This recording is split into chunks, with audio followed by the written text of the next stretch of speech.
নমস্কার বন্ধুরা, আজ থেকে প্রায় 4500 বছর আগে ইজিপ্টে এমন এক অদ্ভুত রহস্যজনক স্থাপনা হয়েছিল যা আজকের এই প্রযুক্তির যুগেও মানুষের কাছে এক রহস্যজনক কাহিনী। The great pyramid of Giza. 147 metre উঁচু এই ইমারত আগামী 4000 বছর যাবৎ মানুষের নির্মিত সবথেকে উঁচু ইমারত ছিল। তো বন্ধুরা, এই পিরামিড বানাতে অনেক ভারী ভারী পাথরের ব্যবহার করা হয়েছিল। তো বলা হয় এই পিরামিডের ওজন প্রায় 600 মিলিয়ন টন। তো কি আজকের দিনে আপনি কম্পেয়ার করতে পারেন বুর্জ খলিফার সাথে। বুর্জ খলিফার ওজন মাত্র 500 মিলিয়ন টন, এই বুর্জ খলিফা থেকেও 100 মিলিয়ন টন ওয়েট বেশি। তো বন্ধুরা, থোড়া সোচকে দেখো এটা কিভাবে পসিবল হয়েছিল। তো বন্ধুরা, এই পিরামিড যখন বানানো হয় তখন এখনকার মতো না ছিল কোনো আধুনিক প্রযুক্তি, না ছিল কোনো ক্রেন্স, না ছিল কোনো বুলডোজার। বন্ধুরা, তারপরও তারা এই মনুমেন্ট বানিয়ে ছেড়েছিল। তো বন্ধুরা, এই পিরামিড রহস্যজনক কারণ বর্তমান যুগের সবথেকে উঁচু ইমারত বুর্জ খলিফা। এই বুর্জ খলিফা বানাতে বর্তমান বিশ্বের সবথেকে আধুনিক টেকনোলজির ব্যবহার করা হয়েছিল।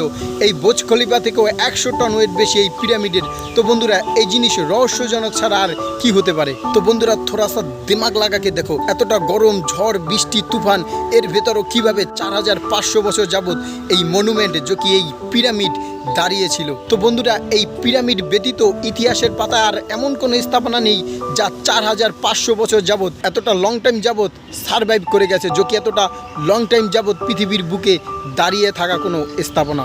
তো বন্ধুরা, এটা পসিবল হয়েছিল কিভাবে, চলুন গভীরভাবে জেনে আসি এই পিরামিডের সম্পূর্ণ রহস্য।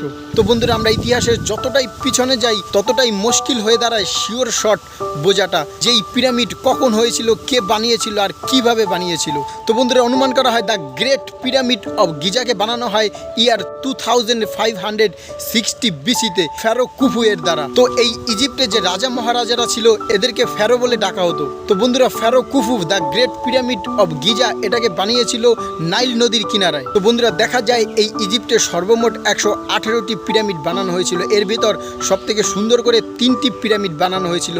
এই 3টির ভিতর the great pyramid of Giza স্পেশালভাবে বানানো হয়। তো বন্ধুরা, এই পিরামিড বানানোর পিছনে কারণ কি? ওই কারণ যে কারণে বাকি সব পিরামিড বানানো হয়েছিল। তো বাত ক্যা হ্যায় দোস্ত, ইজিপ্টের যে পুরনো রাজা মহারাজারা ছিল তারা আফটার লাইফে বিশ্বাস করতো, বিশ্বাস করতো যে মৃত্যুর পরও লাইফ শেষ হয় না।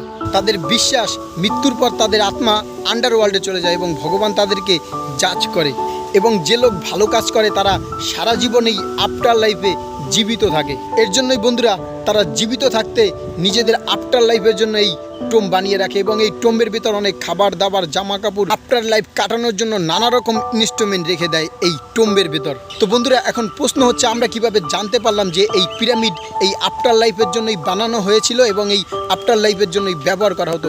তো বন্ধুরা, এর একটা বড় কারণ হচ্ছে এই পিরামিডের মতোই যে আরও কিছু পুরনো পিরামিড ছিল, এখানে কিছু টেক্সট লেখা ছিল। এই টেক্সটে স্পষ্ট ভাষায় বলা ছিল যে তারা এই পিরামিড কেন বানিয়েছিল এবং এই পিরামিড দিয়ে তারা কি করত।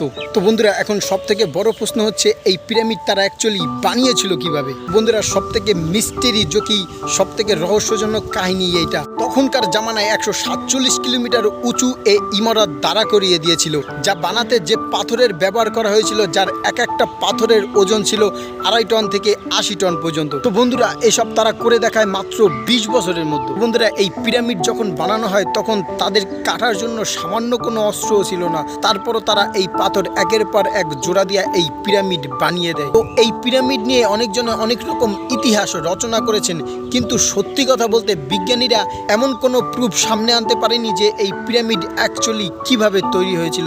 তো বিজ্ঞানীরা ধারণা করেছেন এই পিরামিড যারা বানিয়েছিলেন তখনকার সময়ে সবথেকে বুদ্ধিসম্পন্ন লেবার ছিলেন। তো বন্ধুরা, অনেকে বলে এই পিরামিড যারা বানিয়েছিল তাদেরকে অনেক টর্চার করা হয়েছে, কিন্তু বিজ্ঞানীদের মতে এই পিরামিড যারা বানিয়েছে তখনকার সময়ের সবথেকে ধনী ব্যক্তি ছিল। তো বন্ধুরা, এই পিরামিড নিয়ে বিভিন্ন জনে বিভিন্নভাবে মতবাদ করেছে, কিন্তু বন্ধুরা আমার কাছে যেটা ইন্টারেস্ট লাগলো তোমাদের সাথে শেয়ার করছি।